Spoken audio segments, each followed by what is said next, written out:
இப்ப நீங்க சொல்வதை வச்சு பார்க்கும்போது ஒரு விஷயம் புரிஞ்சுக்கிற முடியுது. என்ன அப்டின்னா, அதாவது ட்ரையல் கோர்ட்டோடைய தீர்ப்புல என்ன இருக்கு அப்டின்றத யாருக்குமே தெரியாது. அந்த தீர்ப்பு என்பது வெப்சைட்ல வெளியாகவே இல்ல. ஆனால் அதற்குள்ளாக எந்த அடிப்படையில உயர்நீதிமன்றம் இந்த ஜாமீன வந்து நிறுத்தி வச்சுச்சு அப்டின்றது ஒரு வேலிட் பாயிண்ட்டா இருக்கு. அத நம்ம யோசிக்க வேண்டியதா இருக்கு. உயர்நீதிமன்ற நீதிபதிகள் ஏன் இப்படி இது பண்ணாங்க அப்டின்னு சொல்லி. இன்னொரு பக்கம் ட்ரையல் கோர்ட்டை பொறுத்தவரைக்குமே இந்த ஜுடிஷியல் கஸ்டடிய எக்ஸ்டெண்ட் பண்ற ஒரு இடமா தான் ஆரம்ப காலங்கள்ல இருந்தே இருந்துச்சு. செந்தில் பாலாஜி வழக்கா இருக்கட்டும், அதே போல வந்து அரவிந்த் கெஜ்ரிவாலுடைய வழக்கா இருக்கட்டும், ரோஸ் செவனி கோர்ட்டுக்கு போனாவே அங்க வந்து ஜுடிஷியல் கஸ்டடி எக்ஸ்டெண்ட் தான் பண்ணுவாங்க. உச்சநீதிமன்றமோ, உயர்நீதிமன்றமோ மட்டும்தான் ஜாமீன் இருக்கா இல்லையான்ற முடிவே எடுக்கக்கூடிய சூழல்லாம் இருந்துச்சு. ஆனா திடீரென்று அதுவும் விடுமுறை அமர்வுல ஒரு நீதிபதி அவர்கள் இவ்வளவு மிக தெளிவாக, அதாவது இடி, சிபிஐ போன்ற மிகப்பெரிய ஒரு வழக்குகள், ஈடிக்கு எதிராக நீதிபதிகள் வந்து சாட்டிஸ்ஃபைட் ஆனா மட்டும்தான் அந்த குற்றம் சாட்டப்பட்ட நபரே வெளியே வர முடியும் அப்படின்ற பிஎம்எல்ஏ கருப்பு சட்டம்லாம் இருக்கு.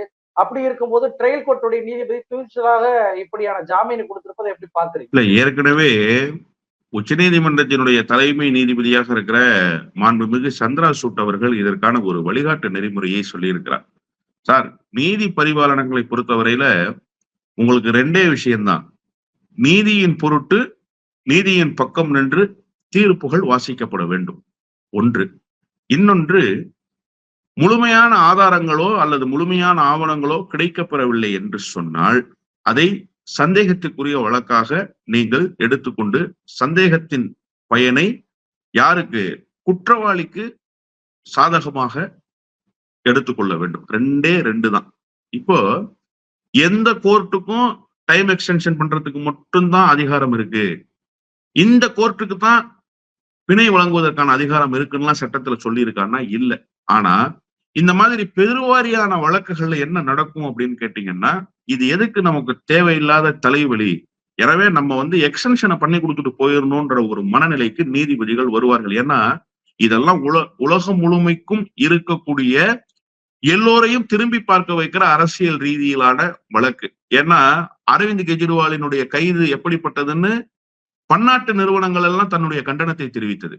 அப்போ இந்த பன்னாட்டு நிறுவனங்கள் பன்னாட்டில் இருக்கக்கூடிய எல்லோருடைய கவனத்தையும் திசை திருப்பி இருக்கிற வழக்க ஒரு செஷன்ஸ் கோர்ட்ல வச்சு முடிக்கிறது அப்படிங்கிறது தனக்கு ஏதாவது ஒரு சங்கடம் நேர்ந்து விடுமோ என்று நீதிபதிகள் கருதுவதற்கு வாய்ப்புகள் நிறைய இருக்கிறது. ஆனா இப்போ சந்திராசூட்டினுடைய அந்த வழிகாட்டு நெறிமுறை நீதிபதிகளுக்கு ஒரு உத்வேகத்தை தந்திருக்கிறதுன்னு தான் நான் புரிந்து கொள்றேன். ஏன் அவங்க கொடுக்க கூடாதா ஜாமீனை? நிச்சயமாக கொடுக்க முடியும்.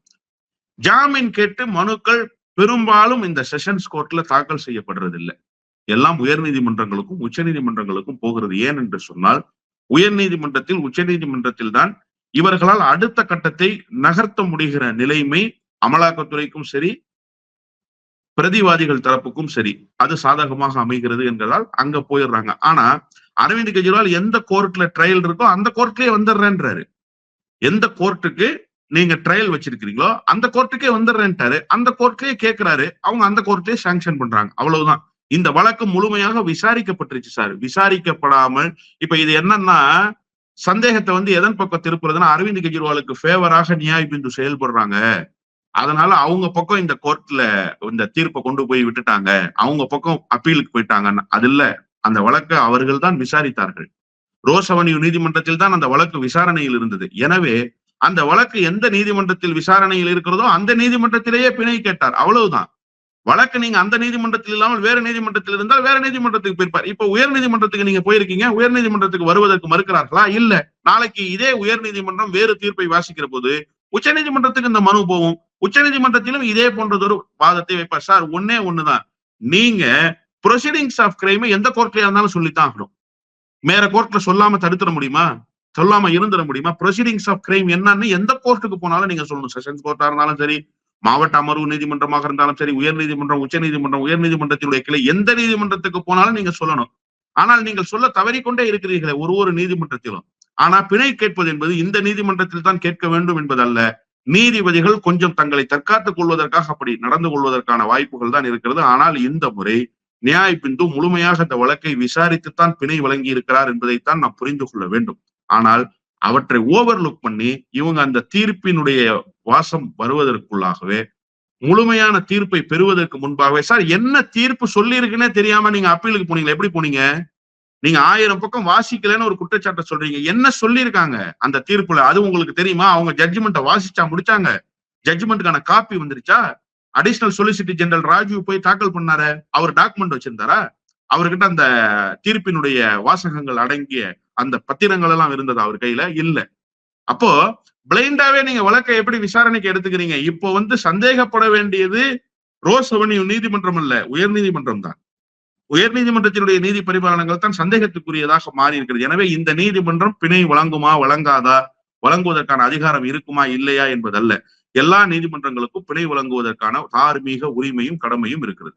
இப்போ நீங்க சொல்வதை போல தீர்ப்பு வருவதற்கு முன்பே அவங்க ஹைகோர்ட் போறாங்க அப்படின்னா, அப்ப ஈடியோட செயல்பாடை நம்ம எப்படி புரிஞ்சுக்கிறது? நான் நீதிமன்றத்துக்கு கட்டுப்பட மாட்டேன், எனக்கு சாதகமான தீர்ப்பு வந்தா மட்டும் தான் நான் கட்டுப்படுவேன், இல்லைன்னா எந்த கோர்ட்டா இருந்தாலுமே நான் அப்பீல் போவேன், எனக்கு நான் நினைச்சபடிதான் தீர்ப்பு கொடுக்கணும் அப்படின்ற ஒரு சிந்தனையில் ஈடி செயல்படுகிறதா அப்படின்ற கேள்வி வருதுல்ல. கோர்ட்டை கூட அவங்க மதிக்க மாட்டாங்க அப்படின்ற பார்வை தானே வருது. சார், அரவிந்த் கெஜ்ரிவால் விவகாரத்தில் நீதிமன்றம் சொன்ன எந்த உத்தரவையும் அமலாக்கத்துறை பின்பற்றல. நீங்க நல்லா கவனத்துல எடுத்துக்கணும். இதே அரவிந்த் கெஜ்ரிவாலுக்கு இது சுகர் இருக்கு.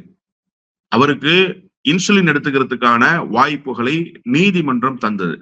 ஒருவேளை சுகர் லெவல் கம்மி ஆயிட்டா அவருக்கு ஒரு வாழைப்பழமும் சாக்லேட்டும் வச்சிருக்கணும் அவர்கிட்ட. எப்ப சுகர் லெவல் கம்மி ஆகுதோ அவர் அப்ப அதை சாப்பிடணும் அப்படிங்கிற உத்தரவையும் நீதிமன்றம் பிறப்பிச்சுது. ஆனா அதை பின்பற்றினாங்களா? அவருடைய உடல் நலம் எவ்வளவு மோசமாக போனது. இன்சுலின் கொடுக்கறதுக்கு இவங்க அக்செப்ட் பண்ணாங்களா? இல்ல. அப்ப அந்த நீதிமன்றத்தினுடைய உத்தரவை காலில் போட்டு மிதித்தார்கள். நீதிமன்றம் 8 முறை அவகாசம் கொடுத்தது அமலாக்கத்துறைக்கு ஆவணங்களை கொண்டு சமர்ப்பிப்பதற்கு. 8வது முறை இது இறுதி அவகாசம் என்று சொன்னார்கள். இதற்கு மேல் அவகாசம் தர முடியாது. நாங்க இதுவரைக்கும் ஆவணங்களை கொண்டு சமர்ப்பிச்சாங்களா? ஆவணங்களை சமர்ப்பித்திருந்தால் இன்றைக்கு ரோஸ் அவென்யூ நீதிமன்றத்தினுடைய நீதிபதி நியாய் பிந்து இன்னும் ஏன் ஸ்டில் கண்டினியூவேஷன் இருக்குன்னு சொல்றாங்க. அப்ப நீங்க ஆவணங்களை கொடுத்துட்டீங்க, அந்த ஆவணங்கள் சரிபார்க்கப்பட்டு விட்டதுன்னு தானே சொல்லணும். நீங்க யாரிடத்திலிருந்தும் பெறப்பட்ட வாக்குமூலங்களுக்கான ஆதாரங்களை இதுவரை கொண்டு வந்தே கொடுக்கலாம். அப்ப 8 முறை நீதிமன்றத்தை நீங்க அவமதிச்சீங்க. சரி, அடுத்த கட்டமாக அவருக்கு இத்தனை நாட்களில் விருந்தினர்களை சந்திக்க முடியும், விசிட்டர்ஸை சந்திக்க முடியும்னு ஒரு இது இருக்குல்ல, அவருக்கான சலுகை இருக்குல்ல. அவர் ஒரு மாநிலத்தினுடைய முதலமைச்சர் சார். அந்த சலுகையை முறையாக அவருக்கு கொடுத்தீங்களா? அது குறித்து அந்த ஆம் ஆத்மி கட்சியினுடைய மூத்த நிர்வாகியாக இருக்கக்கூடிய அதிசி போய் நீதிமன்றத்துல கேட்டாங்க. நீதிமன்றம் அவருக்கு முதலமைச்சருக்கான சிறப்பு சலுகை உண்டு, சந்திக்கலாம்னு சொன்னாங்க. அது குறித்து அமலாக்கத்துறையிட்ட விளக்கமும் கொடுத்தாங்க.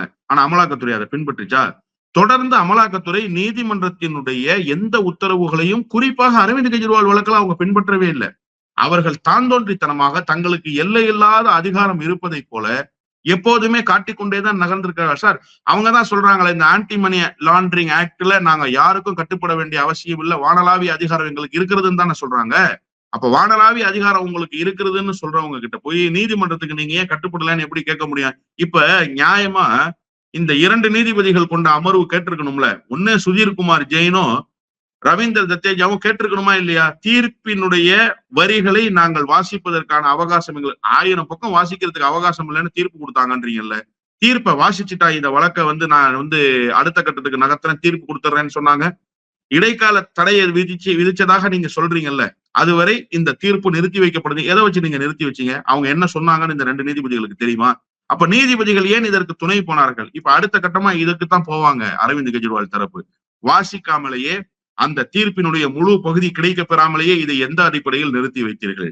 ப்ரொசீடிங்ஸ் ஆஃப் கிரைமை இதுவரைக்கும் கொண்டு அவங்க தாக்கல் பண்ணி இது குறித்த உங்களுடைய விளக்கம் என்ன என்று கேட்கிற பொழுது இயல்பாகவே இந்த வழக்கினுடைய தன்மை என்பது மாறும். அமலாக்கத்துறை இதில் நிச்சயமாக இறுதி கட்டம் வரை அம்பலப்பட்டுத்தான் போகும் என்றே நான் புரிந்து கொள்கிறேன். ராகுல் காந்தி வழக்காக இருக்கட்டும், அதே போல பில்கிஸ் பானுடைய வழக்காக இருக்கட்டும், இந்த 2 வழக்குகள்லையுமே உயர் நீதிமன்றம் ட்ரையல் கோர்ட்டுடைய செயல்பாடுகளை உச்ச நீதிமன்றம் கண்டித்த வரலாறுகளை நம்ம பாக்குறோம். அதே போல ஒரு நிலைப்பாடு என்பது அரவிந்த் கெஜ்ரிவாலுக்கும் அந்த வழக்குக்கும் ஏற்படுமா அப்படின்ற ஒரு பார்வை பொதுமக்கள் மத்தியில வைக்கிறாங்க. நீங்க சொல்வதை போல தீர்ப்பை என்ன இருக்கு என்று தெரியாமலேயே ரிசர்வ் பண்றாங்க. அது என்ன தேதி என்று தீர்ப்பு கொடுக்க போறோம்ன்றதையும் சொல்ல மாட்டாங்க. அப்படி இருக்கும்போது இந்த விடுமுறை காலத்தை எப்படி செந்தில் பாலாஜியுடைய வழக்குல விடுமுறை காலம் வரைக்கும் அவரை சிறையில வச்சிருந்தாங்களோ, அதே போல விடுமுறை காலம் வரைக்கும் அரவிந்த் கெஜ்ரிவாலையும் சிறையில் வைப்பதற்கான வாய்ப்புகளை நீதிமன்றங்களே செய்கிறதா அப்படின்ற ஒரு கேள்வி வருது.